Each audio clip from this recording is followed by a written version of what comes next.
నడపడం లేదా drunk and drive లో బండ్లు నడిపే వాళ్ళని నియంత్రించాల్సిన బాధ్యత పోలీసుల మీద ఉన్నది.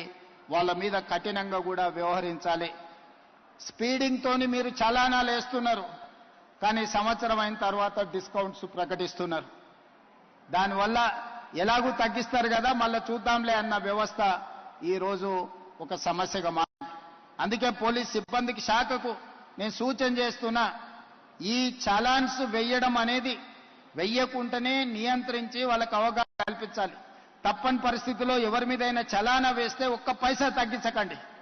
మూడవది, వాళ్ళ బ్యాంక్ అకౌంట్స్ తోని డైరెక్ట్ గా డిపార్ట్మెంట్ కి సింక్రనైజ్ చేయండి.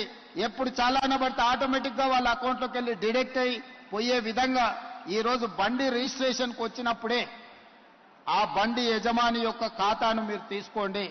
బ్యాంక్ అకౌంట్ను అటాచ్ చేయండి. ఏ బండి అయితే స్పీడింగ్ చేస్తుందో, ఏ బండి అయితే సిగ్నల్ జంప్ చేస్తుందో, ఏ బండికి అయితే చలానా పడుతుందో ఆటోమేటిక్ గా ఆ యజమాని అకౌంట్లో నుంచి నగదులు బదిలీ అయ్యే విధంగా మీరు ఈరోజు టెక్నాలజీని వాడుకోండి. బ్యాంకులను కూడా సమన్వయం చేసుకోండి. లేకపోతే ఈ ప్రమాదాలను నియంత్రించడం కష్టమవుతుంది. ఇలాంటి ప్రమాదాలకు పాల్పడే వాళ్ళ పట్ల కఠినంగా వ్యవహరించాలి.